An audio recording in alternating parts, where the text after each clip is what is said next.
Straight Talk audience. This is AI Gonzalo Lira, and this is Straight Talk, Cyber Cafe Edition.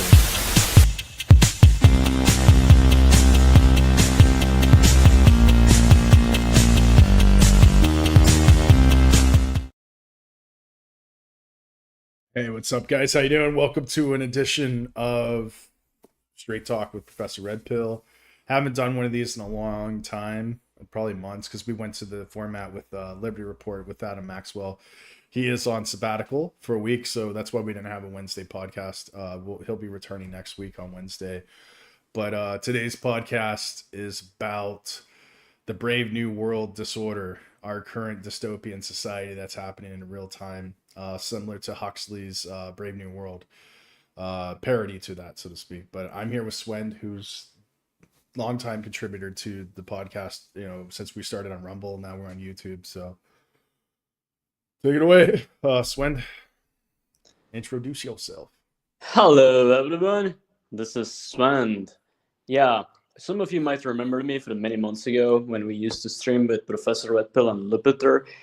But yeah, basically what I do is offer some analysis onto very specific situations, or just in general breakdown of events and situations that happen in everything that is presented in the stream. So we're going to go ahead and talk about the brave new world, that is to say the new era in the 2020s and 30s that is unfolding as we speak, which includes a lot of chaos, anarchy, but order at the same time in specific places if you got the money for it. Yeah, 100%. I mean, basically breaking down from the Brave New World written by Huxley. I believe it was the turn of the century. It was like in the Roaring '20s. The premise of the book was talking about Fordism, where they replaced basically religion with consumerism, and they worshipped.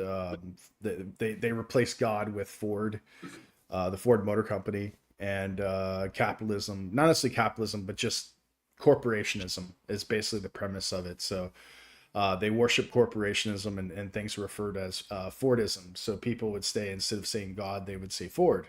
Oh, my Ford. And the society, the pillars of the society was like stability. Let me look it up real quick.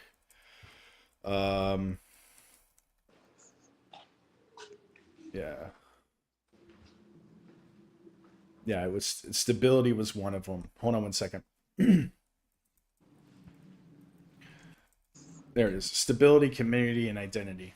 So they were the whole point of like the society that they had created was that basically they were it was kind of like the Matrix. If you were looking at the Matrix, as like Andrew Tate talks about, basically the Matrix stole the idea or borrowed the idea, as a lot of ideas that they borrowed from other types of influencers and films and books and so on and so forth. It's been broken down if you watch a lot of the hidden eggs, or where they call them, the Easter eggs, as part of Matrix series. But more or less, like they have a hatchery where they were creating embryos from in incubators artificially, and they were basically brainwashing them to become obedient workers. And they had a caste system of alphas, betas, deltas, gammas, and so on and so forth, epsilon. They'd wear different uniforms, and they had different functions within society. And what was the other one? Soma. So basically, to function in the society, they would take illicit drugs to function, and then they would fornicate. It was a hedonistic society, so like the hedonism was encouraged. So it was a consumerist society based on corporationism, Fordism, hedonistic, and drug-induced society. So that being said, Swen, what do you see as far as the parallels between our current New World disorder? Because you're obviously in South America. I'm American. I left America. I was actually recently there during April, during the spring, and nothing really changed. I left in November of last year to come to Tbilisi to teach at university. And I basically feel like I left America to come to America, because the same things that I'm seeing in America with this disorder, this new faking gay, new wave, feminism and all this craziness that's going on, I'm seeing this in Georgia now, like mostly in the capital, and it's becoming now a global phenomenon with the TikTok generation and all the different social media outlets that have been going on. And that's why I titled this The Brave New World Disorder, because we're on this dystopian series, and the podcasting, for our new season, the Liberty Report. Old season was the Cyber Cafe, but now we're doing Liberty Report, like I said, because of Adam Maxwell. He's his Liberty Rising group that he is a member of, he's actually the owner of that channel on Telegram. Those links are in the description if you want to go check out his channels, as well as his YouTube channel, Liberty Rising. So let me get back to the point of what I was going to ask you. Sorry.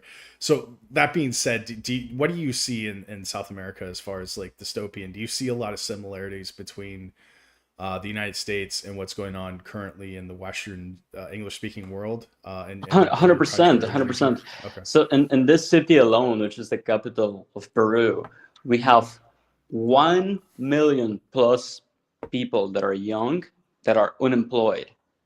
And not only that, 7 out of 10 people that graduate out of university end up not working in the field which they studied for. They end up working in something completely unrelated, like working in some call center or something, some low-paying job. And so like it's basically a big scam. And the whole illusion, or the whole 1950s, I suppose that's how it is framed. Traditionalist. Yeah, that traditional 1950s. All of that has nuclear broken family. apart. All of that was like broken away. This city used to be very developed. It used to be mostly white people living in this city. Only 60 years ago, it used to be like mostly white people. But because there was like a big period of sponsored terrorists, these people basically displaced by force a lot of the people living in the rural areas, and they brought them into the city by force. Like, if you don't go there, like, we're like just gonna kill you. And this brought a lot of disarray. Like 2 million, 3 million, 4 million people had to be integrated into the city, which led to a lot of like very much haphazardly made, no urban planning places, which are basically called human settlements. And yeah, what used to be once like a very well organized society with like very good transportation system, like lots and lots of very good looking European buildings, and overall like very good city planning, has turned into a mess, an absolute mess. And this took years in the making. But even that, like after like the reforms, after we were integrated into like the dollar, we like pegged the currency of this country to the dollar. We had an era of prosperity during the 2000s. We had a strong currency. People had the opportunity to like move forward, to like socially move forward, and this actually did happen. Lots and lots of people were elevated out of poverty because we were exporting so much stuff. We export so much stuff worldwide. When it comes to like mining, or when it comes to fruits. But long story short, like not to make it too long, after the crisis of 2008, like 2008 crisis, which affected all of the world, the economic situation here didn't really fully recover. And it, like all of the recovery that had been done was totally lost after COVID. So we live in a like post-COVID kind of apocalyptic scenario. Not apocalyptic, but it kind of might as well be, since like the presidents in 2016 allowed 2 million Venezuelans to come into this country, and it was like sponsored by the Mossad. It's Israel. It's crazy how much Jews were involved into this. Yeah, well, I don't know if we can say that on YouTube, but yeah. I mean, Anyway, yeah. So there was some element of influence from you believe Israel into an inflow of like emigration and IMF and stuff like that. You think? yeah, and basically what these people do here, like this, like Venezuelans, is they have networks of racketeering where they extort businesses for money. So it's like, give us your earnings, or we will like detonate your place with TNT sticks, and they actually do that. So they extort businesses, they extort natural people's homes, just like regular families, and they have to pay a monthly fee, and they are basically parasites, and that this is how they survive, and they like take pride in it. And so like this sort of very low quality people that we have let into this country that were bound to do this is something that was carefully planned. There is, I suppose, um, a degree of despair that is being induced for people to cry out for a savior, just like what happened in El Salvador. The situation there was like so terrible. It was like impossible to go outside without getting kidnapped, like or like extorted. Everybody was getting extorted. Um, they cleaned it up using the military and like weapons and like lots of intelligence. But now they have like monolithic system there. They have like an emperor guy there, and he's like signing $500 million deals with Google to sync the government data records with Google. So it's kind of like they put all of this pressure in so that the population is okay with accepting like a steel man of steel sort of person that puts order to everything. But this comes at the expense of civilian liberties, like citizens' rights. Now it becomes kind of like a surveilled society.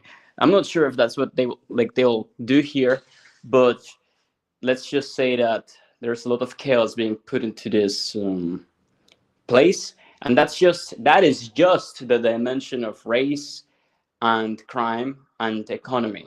We're not even talking about the cognitive decline, because with the arrival of the internet, we were told this was going to make people like smarter. All of this access to information is going to make people be able to comprehend the world at a deeper level, have like more intelligence or whatever. But the opposite happened, and we just have brain Made them rot. Like dumber, right? mainstream.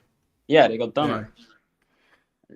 I see parallels here in Georgia that like because I left during COVID during the lockdowns. I was in America. I finished my PhD because I remember you guys like when I came on Telegram, about a year in, and I was like, yeah, I decided I'm just gonna do a PhD because there's obviously no opportunities for work. Most of the work I do is overseas, and everywhere was shutting down. They were requiring COVID passports in order to go work, to get work permits and visas to work, and I was like, I'm not gonna work. So I did my university online. And I was like, that's what I did. And I started Telegram, and then that segued into basically the podcast that you guys are watching right now. And once everything calmed down after that disorder, that crisis, I went back to teaching in person and, working abroad. But yeah, what I've seen between that time period, obviously the Ukraine war also broke out during that same period of time right after COVID. Andrew Tate, one of the funniest things he's ever said was that Putin cured COVID. And, it's like, what are you talking about? He's like, yeah, he cured COVID. You notice how like after the Ukraine conflict began, everybody stopped talking about COVID. And then all of a sudden the new thing was, the Russian-Ukrainian war. And that became the new thing. So instead of people putting I got the jab on their Facebook, their fake book profiles, now they've got the, then they put the Ukrainian flag on their fake book. That's profiles. a good name for it. That's a good name for it, like fake book. Yeah, Yeah. at this point, that's what it is. For years. I've been calling it fake book for years. Yeah. Yeah, it's just a lot of profiles that are just mostly fake. It's like a lot of it is just bots. Yeah, it's kind of empty in a way. But it's very popular here in my country. Like lots and lots of people use Facebook. It's very popular in Georgia, and it's very popular in developing economies. And as a digital marketing professor in basically management leadership, and I'm teaching digital marketing this semester. One of the things that we're seeing with digital marketing is that in these developing economies, Facebook is one of the top way of reaching out to people because everybody's using it here. People are using it for professional, people use it to reach, professionally instead of LinkedIn. LinkedIn isn't as popular here, but Facebook is basically where people are connecting professionally. Like I started working, and my bosses and stuff and colleagues started adding me on Facebook, and I'm like, dude, I literally use this just to communicate with my family and some friends, and I don't use this as a platform. If you're going to talk to me professionally, you should add me on LinkedIn or maybe another site or something internal within our emails, because this isn't very professional. But nonetheless, like I'm sure what you've noticed there in the South America, that it's used for reaching out, for advertising, for marketplace, whole bunch of stuff. So it's become this new world disorder where everybody's using it in order to communicate as like a third line of communication or Yeah, it second line of wasn't meant to be communication. used for this, right? It's like No, no. yeah, it's something that it was meant for like social life and sharing your pictures, but now it's like you're stuffing like commerce, you're stuffing like professional life, you're stuffing like all of these different things have been squeezed into this medium, which was not meant to allocate for it. Yeah, Yeah, and I was one of the first users of Facebook. I signed up for Facebook when, like, I was in university. I had originally when you had to have an edu email in order to become a member.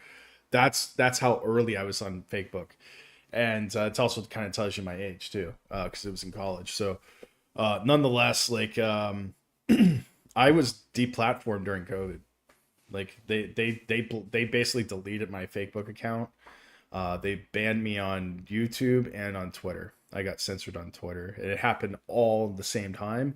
And I remember the date because it was a very relevant date. It was New Year's Day, 2023. I yeah, remember to the man. T. Back then they were like banning everyone. This was called like the Great COVID um, internet cleanup. They banned like 80 million accounts or some crazy shit. It was insane. And it was very slight. Like you could say very slight things, like very subtle things, and you'll get banned. It was like total It paranoia on their end. it was from my comments that I made on other channels, predominantly news media, fake news media channels, CNN, even Fox News, whatever, just the mainstream media. It was comments I made on their official YouTube channels. They're like anything that they were talking about. Maybe also some influencers.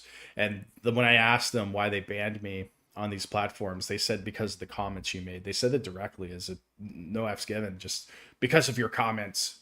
Like, obviously we know this was a purple pink haired nose ring tattoo Wiccan worshiping, transgender female or of some kind was the one that wrote me that. But they were like, because of your comments. That's why they banned me. Because they didn't like I hurt their feelings. They didn't like that I hurt their feelings with facts. So that's why I got banned. And then after all this happened, that's why I'm broadcasting to you guys live here from YouTube now and on Facebook, is because I sent them a cease and desist letter and reinstatement letter, because obviously I went to law school and studied contracts at Harvard. So I wrote them a letter and I said that I will sue you if you don't reinstate my accounts. And they said, no problem. Your accounts are being reinstated within 72 hours. And as soon as they reinstated, I had everything. It's as if it's literally the reality is with this, guys, is that it was as if they just basically pushed a button and it was just poof, bye. And then they just pushed a button and then poof, everything returned. It was like a little switch, like they switched it off and switched it back on. Going back to Huxley's Brave New World, or as I call it, the Brave New World Disorder. Um, Crazy stuff, guys. I can't even make this shit up, dude. It's just so crazy. Like what I've experienced with social media, being an influencer, researcher, and the reason why they reinstated is because my guess is because of the legal letter, but also because I work in academia now, So now I have a voice. So when you have a voice and you can stir some stuff up, now it's like, oh wow, okay, let's kind of like just let this guy do his thing. You know what I mean? Give him some rope, see if we can let him hang himself, so to speak. But no, it is No, what I it mean is. there is that element, but also the element of woke and anti-woke currents. So when you got woke, starting from the 1990s, ramping up in the 2010s, Yeah, the PC generation, politically correctness is what they referred to it back then. Yeah. it officially died in the year 2024 or 2025. Around that time, it died.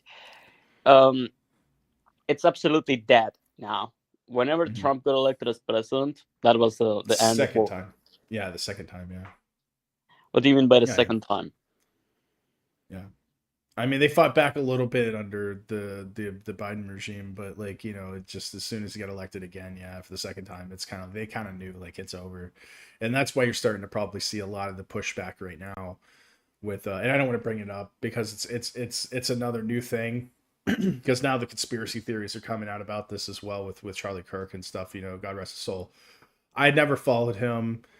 I can't say if I liked him or didn't like him. I have no comment on that. I just he to me seemed like a moderate, just someone I never really followed or I've never, to be honest, like Swen, I have never watched his content ever, not one video.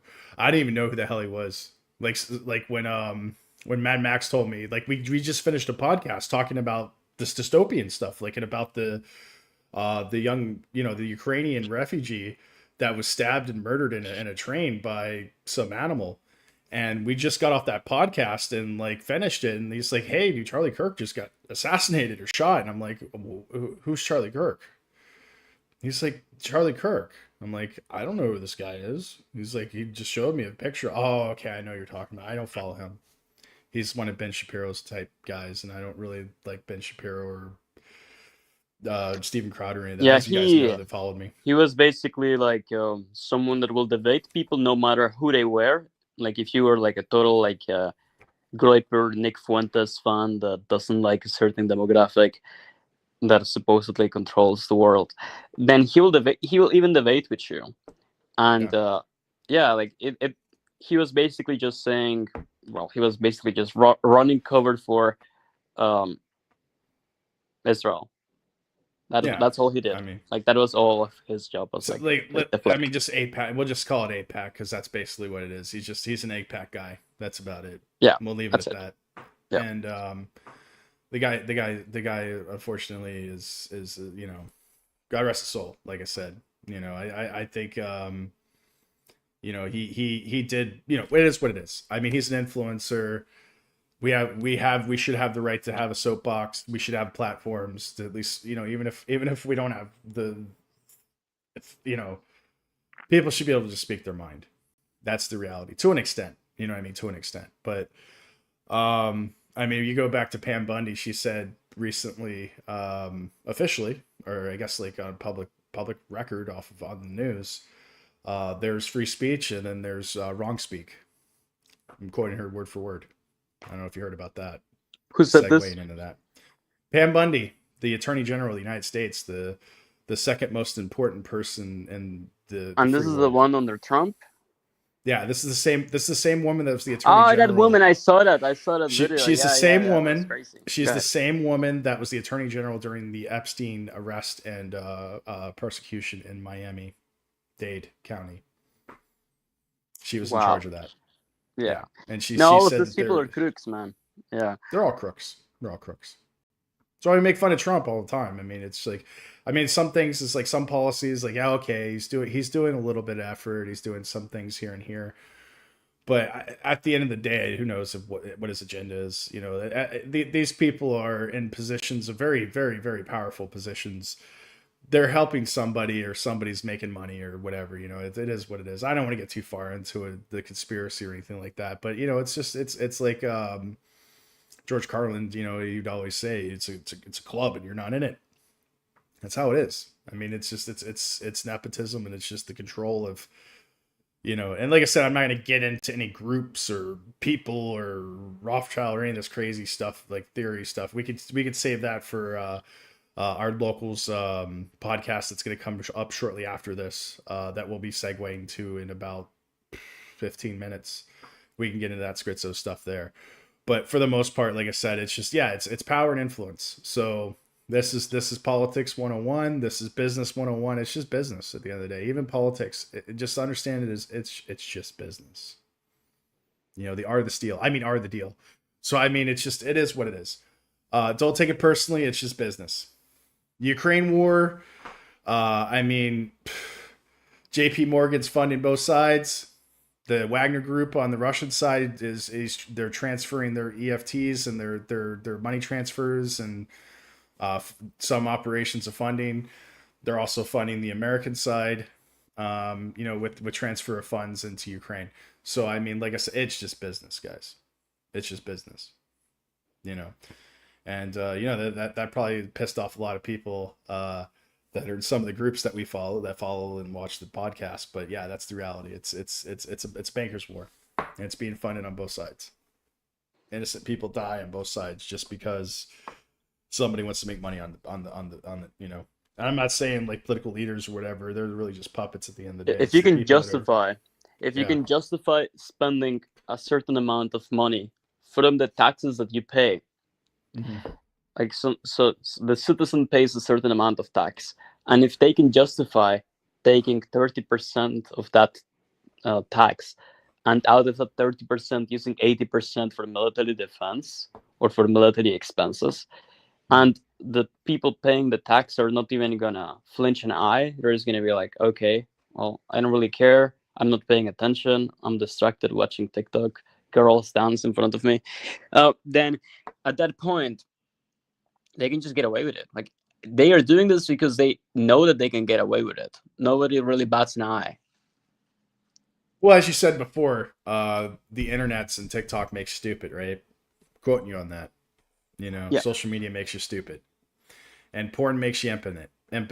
Was it corn? Corn, sorry. Corn makes you impotent. That's what it does. Makes you impotent. Makes you impotent. Just like TikTok rots your brains. Like the boomers used to tell us, like, my boomer parents never told me this, but like, it was on, you watch old movies from the 80s. Stop watching the TV, it'll rot your brains. It wasn't so much the boomers. I think it was the old generation was like, because the boomers were always watching TV, and I'm sure that that's where it came from. Was they were like, why are you boomer children always watching TV? It's rotting your brains. They were right. I mean, they were. People don't say stuff just to say it, you know what I mean? Like there's some logic and thought in that process, like, yeah, you know what the television is. The television is a brainwashing tool. As soon as they found out that they could sell products and manipulate, control people, not from the radio, but from television. It's very simple, man. You can deduce it just by the name alone. So you have television, like long distance vision. Okay, now, television. So that's the thing, right? Whose vision? Like you're looking at a vision from very far away. Yeah, whose vision? Who does it belong to? Yeah, and we could get into that with the network, and I think Alex Jones likes to talk about the networks. I'm out as hell, and I'm not going to take it anymore. We could talk that in the schizo episode with the locals for you guys. Remember, links in the description. If you're on Rumble, click the join button. Rumble 3 gets you $3 off your first month's membership. And we're going to go there and talk about this kind of schizo stuff on there. But for right now, we're just going to face facts and kind of keep it YouTube friendly for our regular viewers here on the podcast. But yeah, I mean, getting into this parallels. So Huxley's Brave New World, like I said, it was published in 1932. This was like, we remember what's happening during 1932. This is just coming out of the 20s, with the Roaring 20s, if you remember the Roaring 20s, and I'll give you a history lesson on that. The Roaring 20s is when feminism started to evolve. This is where the communist movements, the communist revolutions. This is where Weimar Republic and the Austrian painter started to come about and started creating. There was all kinds of like Mussolini and a lot of leaders that were starting to come out of the ashes in countries that were starting to degrade, if you will. And this is after World War One. So in the Roaring Twenties, there was a lot of debauchery and hedonism and drug use. Cocaine was widely available and easy to access in the United States and then across the planet. It was in soft drinks, soft drinks. Marijuana was being used proficiently. All kinds of drugs, opium, everything, heroin. These things were readily available in the 20s. Not to mention, we went through Prohibition, and there was these things called easy speak or speakeasies, where the people would go. It went underground, and obviously, prostitution was so rampant and widespread during that time. There was, this is when we started seeing transgenderism and all this different isms and stuff coming about was in the 20s, and that all ended. That all ended under new leadership and this movement towards conservatism with the Red Scare and stuff like that, and the anti-communism and anti-fascism legislation and policies that came shortly after Roaring 20s. Because I'm not saying that they were influenced, like I said, but we could talk about that in the Schizo Hour. But there was a lot of policy, kind of like what we're dealing with right now. And that's why I said the parallels with the 30s, this 100-year cycle.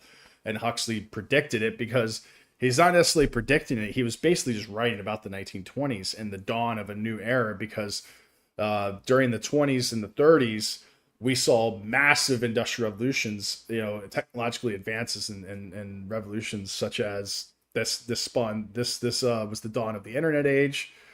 This was the atomic age and the dawn of the space age. So a lot of stuff was going on during this period, and that's why it's a sci-fi dystopian novel. Let me get into the technical control and consumerism. This was the main thing, the technocracy and consumerism that we are seeing today in the 2020s. So the society is controlled not through fear of violence, as in Orwell 1984, because 1984 is a good parallel with with Huxley's Brave New World. So if you're going to read Huxley's Brave New World, you should definitely read Orwell's 1984 as a good complement to these two particular novels. And as Gonzalo Lira once said, and he was a very avid reader of literature, as well as he studied philosophy at Ivy League. He had said that literature is very important because it teaches us life lessons, ethics, and you can learn a lot from reading literature, because it's fiction that's based off of real life events and dealing with complex problems and finding solutions to these problems that we face on a daily basis. But anyway, I digress. So society is controlled through fear or violence, as in Orwell's 1984, but through pleasure, distraction, and mass consumption.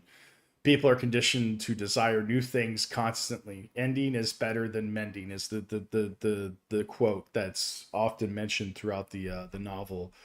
But the modern parallels between these two, between this novel of Huxley, of the New World Order as the New World Disorder, as I say, and today's modern landscape, modernity. Consumer culture encourages endless buying and upgrading, fast fashion, yearly phone upgrades. I mean, it's just this marketing fiasco. This was mentioned in Fight Club. This is the premise of Fight Club: is consumerism and fighting against the consumerism. And the constant consumption of IKEA furniture and all these different things. So the other thing is obsolescence. Advertise. Yeah, sorry. You got it. And advertising reinforced the need for consumption as a source of identity and happiness. I mean, we're definitely seeing these two, like I said, the consumerism. We're definitely seeing this, and mostly with the females, with the modern women, where they're constantly, I need a man that's 6 foot tall, that's got making 6-figure incomes, but not 6-figure anymore. They got to be making $1 million. This sort of stuff. This is the brainwashing that has derailed the modern landscape of relationships, of marriages, societies, of communities. I mean, it's just the consumerism in itself has destroyed any hope of any type of relationship with family, friends, relationships with the opposite sex, different genders, and then you throw the transgenderism and all this other isms in there, and it's even worse. It's even worse than Huxley's Brave New World, because that wasn't even mentioned in that novel. They were still heterosexual in nature, and they didn't even have any of that in there. He didn't even imagine this, because this is written in the 30s, like the late 20s and 30s. So that still was very taboo. Today it's completely hedonistic and insanely out of control. And we'll get into this in the locals, the locals podcast that's coming up shortly after we finish here. But last key point is social media and entertainment platforms act as constant distractions, preventing deep thought and self-reflection. And we see this with, like, Andrew Tate talks about the Matrix, man, and you gotta get bitches and make money and blah blah. And he doesn't give you any insight. He doesn't quote any type of, like, philosophical points, like Plato or anything like that, Socrates, Marcus Aurelius, or anything. Any type of philosophy at all, any type of historical facts and anything. It's just goyslop. The pursuit of money for money's sake, for like this sort of idea of being a successful person, envisioning yourself with the Ferrari. What color is your Bugatti, bro? And this sort of mindset. It's very shallow. It's back to consumerism. Yeah. Rented Bugattis, rented Ferraris, But it's also this idea of, like, there is this concept. There is this vision. This is important. A vision that is told telepathically, not telepathically, but like through telecommunications, of the 20-year-old, 30-year-old man that rises up and becomes a CEO out of nowhere. Like, he was just in his garage, and he built an enterprise from selling stuff, and becomes really successful and has all of this money. It's mostly not real. It's 99% fake. Most of the stories of most of it's dead. Most of it's dead, or it's basically scams or pyramid schemes, or nobody makes big money quickly. Anybody tells you I'm making big money, or anybody tells you how to make big money quickly, you're going to jail. Like, instead of saying, like, hey, I make big money, it's like, oh, what's your prison number? Like, did you just get out of prison, or are you planning to go to prison? Because nobody makes big money quickly like that. Money is accumulated over time through hard work, discipline, and consistency. The same parallels that I teach in Sigma leadership. It's not done. It's a marathon. It's not a sprint. But go ahead, Swin. Sorry. It's like that woman. Do you remember this woman that became like a multi-billionaire? She had like $9 billion. I think it was called Theranos or something like that. And it was basically a Silicon Valley startup that she claimed that if just by one drop of blood, she could do like a blood test, like do blood work with one drop of blood. But it turned out the machines didn't work. Like, all of the equipment was faulty. She was like faking results for the investors, and they caught her. They caught that she was lying, and then she's now in jail. And like, she got so much investment. She got $9 billion in investment. That's venture capitalism. And like I said, we talk about the fake and game money. Money is not real. It's fiat. I'm just going to tell you, it's not real. It's just numbers on a spreadsheet. I worked in banking. I have friends in banking. I teach this stuff as well, business management and finance and things. It's not real. It's just transactions, and it's influence. So when these startups receive funding from venture capitalists, it's literally they're paying for an idea. And they're trying to influence you and trying to get you hooked and trying to get you to buy in to this, like, bullshit, like basically just faking gay idea. And we look at this with like Uber, we look at this like fake book, we look at this like Meta, we look at this like AI, or any of the stuff that we've been talking about in the dystopian series, and literally it's fake. I mean, it's not real. And that's why we've been predicting an AI bubble that's going to burst. And when it does, it's going to be like the 90s .com bubble that burst. Because again, that was all funded by venture capitalists, by fake money that's printed by banks and just put into the economy to try to stimulate it to create nothing out of nothing. Because the reality is like, what is Silicon Valley? What is tech? It's not real. I mean, we broke this down before on another Schizo Locals podcast in the T Club, where we talked about Silicon Valley, and we talked about how, Google and Meta and all these different, tech companies, they don't have any assets. It's not like, the global pioneers or the industrialists during the Gilded Age, because I refer to this current, age as the digital Gilded Age. But it's different.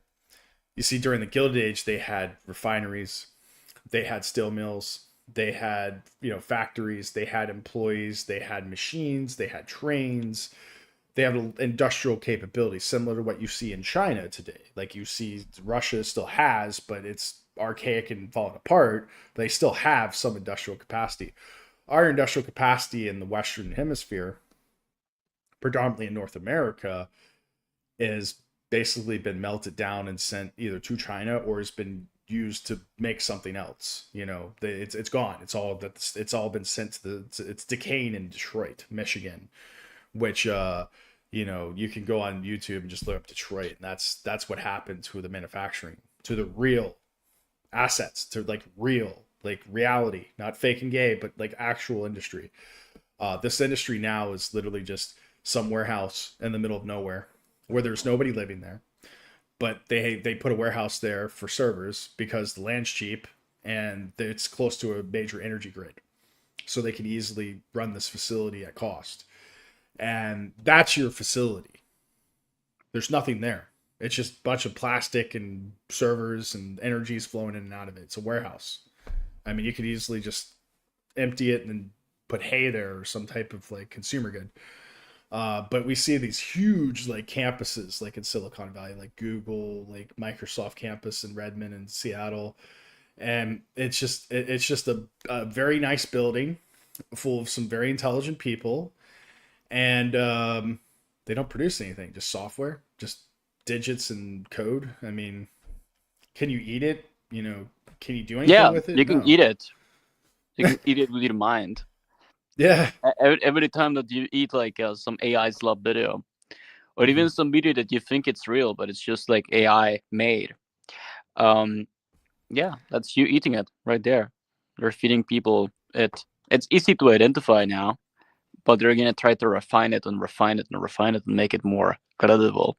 The internet will not be usable without a digital ID to verify that you're an actual human being. That's the other thing is the control. That goes back to 1984. Now they're requiring digital ID in order to get into websites and use social media. Europe's been pushing this recently. There's been some pushback on it, but that's where it's going. When I studied at Evergreen under my Marxist professor, he had said there's three things that the global or the global government or the U.S. government or the Bush administration, he was saying the Republicans or the conservatives were going to push this agenda, was censorship, censorship on the internet or in news media, control of the internet, control of the outer space, technology, and then control of the flow of people. Mass migration. That's what he predicted. And he said that there would be an eventual war with Iran, like actual hitting targets in Iran. He said this in 2005, 20 years ago. Yeah. He was spot on. Everything he said exactly what came true 20 years later. And but it wasn't the Bush administration that did it. That was the catalyst. That was the Patriot Act. That was all the stuff that he had talked about that came. And this was the catalyst for everything that has been created. So yes, he was right to an extent, but this was pushed by the Obama administration, the Biden regime,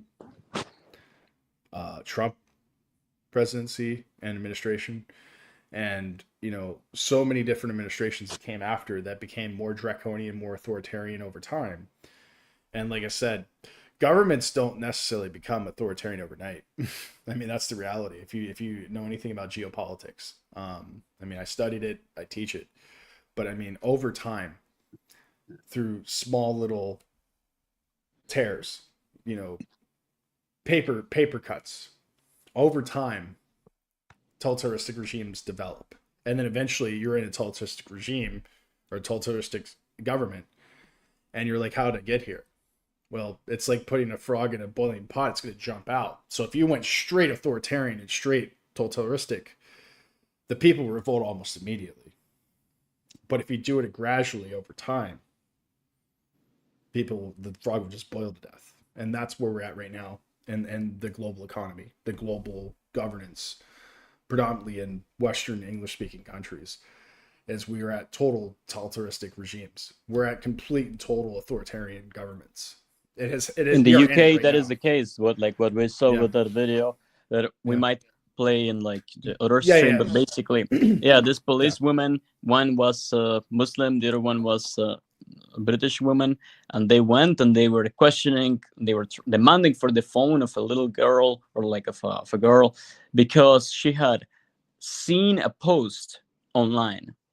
She had seen a post online, and the police came in there and they were knocking on the door, and they said, if you don't give us the phone right now, we will have to escalate the situation. It's full on like dystopia. It's like, it's wrong speak.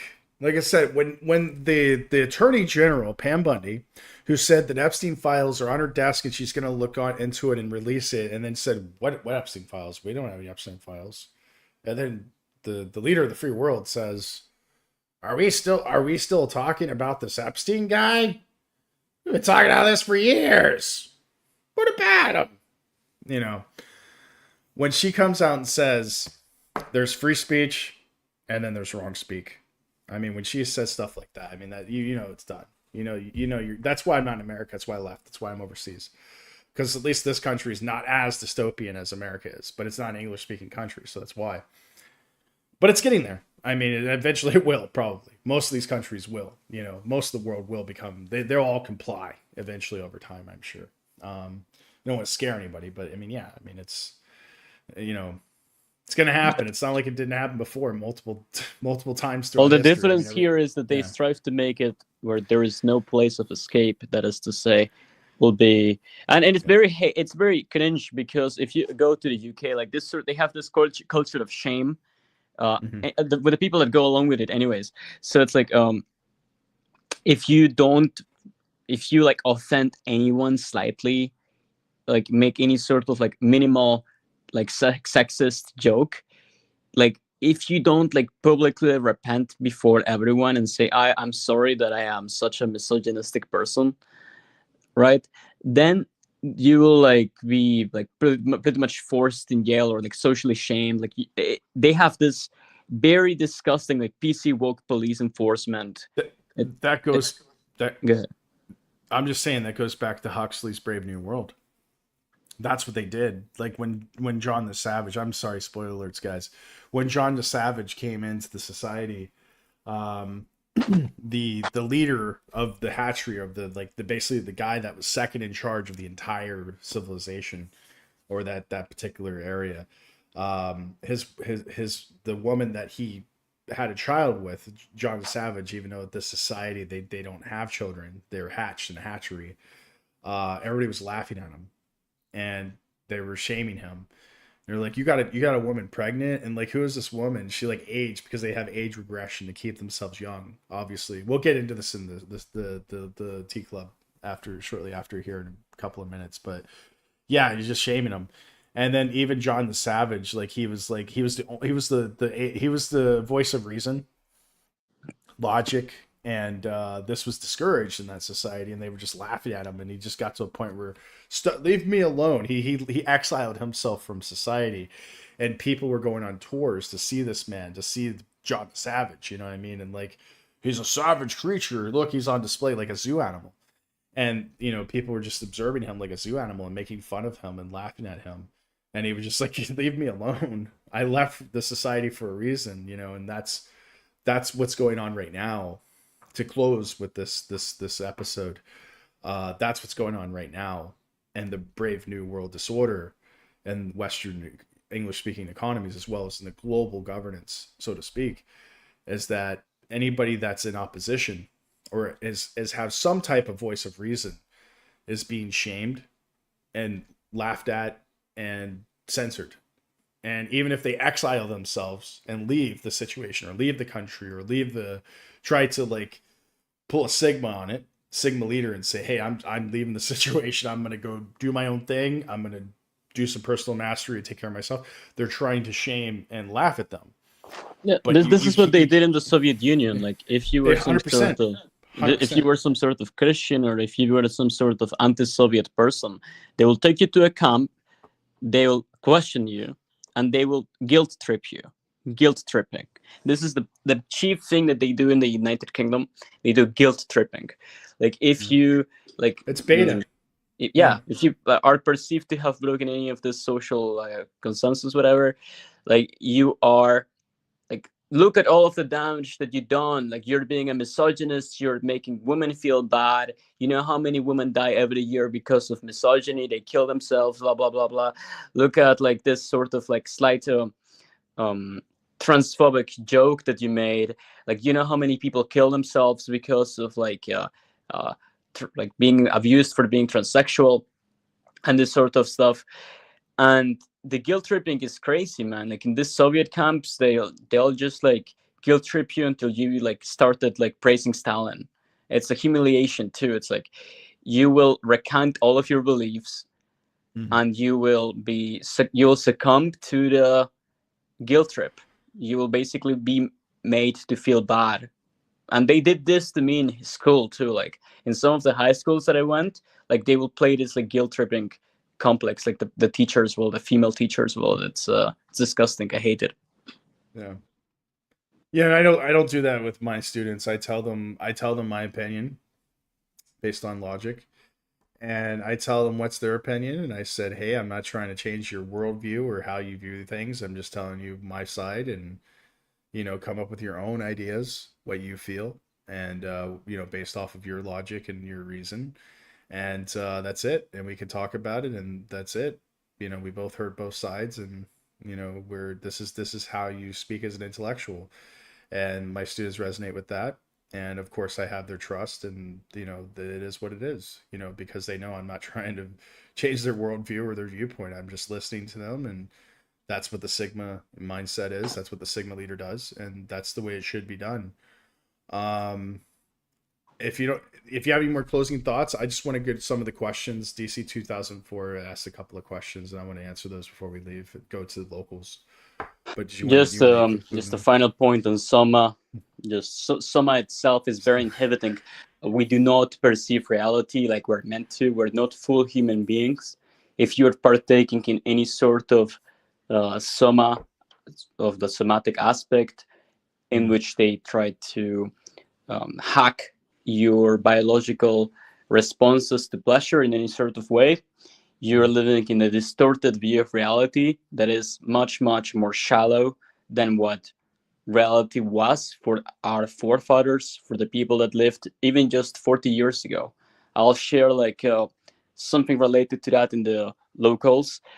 But yeah, it's just people have to get out of it because they are not experiencing reality as human beings are meant to be. We are like but a shallow shell of who we really are. Yeah. I think like my opinion on Soma is that it's similar to Prozac and SSRI. It's what, and I think, like I said, I don't want to get too far. This we can get into the locals because I don't want to get, censored. Yeah, it's fine. Yeah. But let's get to these questions, and I'm going to let you guys go, and we'll get ready. We'll go to locals right after this. It's a question DCO 2004 asks, where's Adam? He's on sabbatical. He's on vacation, and he'll be back next week for another Liberty Report next Wednesday. Now the new thing is the Palestine flag. Oh yeah, and that was we were talking about with the the fake book. Like, first it was a COVID jab. I think there was a bunch of other stuff before that too, and then you got the Ukrainian flag. There was a French flag at one time. There was something, I remember that incident. Now it's the Palestinian flag. That's the new thing that we talk about with the Goyslop. And then isn't Facebook a great way to pick up women? I would say, yeah, we're gonna get into that in locals. I'll talk about that in locals, definitely. Yeah, fake book and meta is your new world disorder, and it's a way to pick up whatever you want. You can go get some free stuff from the marketplace. Someone giving a used bed with a bunch of stains on it, and or you can go pick up a cheap car that's probably stolen or been whatever. Or you can pick up Lady of the Evening. I mean, it's up to you. All that and everything on Facebook. So we'll get into that. That being said, I'm gonna close this out, and we're on the hour.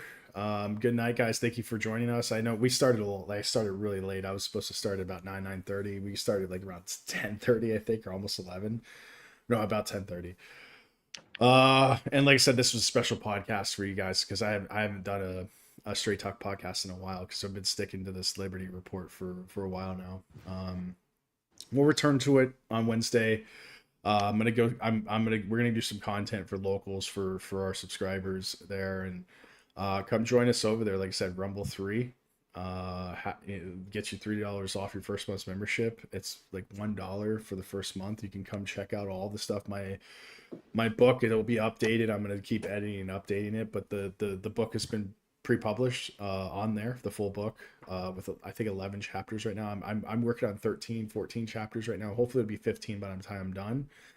And I'm just going to keep adding to it and re-updating that link. So you're going to get the new edition and the new information that I've done in the research for free as a member. There's a lot of content. So I think we have like 200 videos on YouTube, and probably about the same on Rumble. Locals got like another 100 videos of just other extra content that's for subscribers. So come join us there. Thanks, Swen, for coming. And like I said, we're gonna head out. But thanks, guys, for coming to join us tonight. And remember, locals, links in the description. Click on it. Go there. The locals will be unmonetized, or whatever the hell it's called. Like, it's gonna be unlocked so everybody can go see this podcast that we're going to be going over there too. It's because we want to go behind a paywall so we don't get censored or deplatformed. And come see how it is, the T Club, like what we talk about, and how crazy and wild we're going to get into it. So and then if it's something you like, just subscribe, support me, and support the channel, and support everybody that comes on here, because like I said, this stuff pays for StreamYard, it pays for Telegram Premium, pays for the equipment cost, the internet, different stuff that I'm using to deliver content to you guys. And I appreciate my subscribers and people that have donated and helped me thus far. That being said, thanks, guys. I'm gonna keep presenting as best of content as I can as I continue to work on it and develop it and develop the style, and bringing different people on like Terrence Pop and Raymond from Raymond's Thoughts and Things, and more interesting people to come on, big name people that will be coming on soon. I guarantee that. I got some people and they will be coming on. So yeah, and like I said, if you guys have any suggestions for what you want to hear about, definitely put those links in locals and Telegram, or you can write it in the chat, the comments on this channel on YouTube. Tell me what you want to hear about or what you're interested in, and any questions or any comments about what we talked about. That's it. I bid you adieu. Thank you. Good night. We're going to go to locals right now.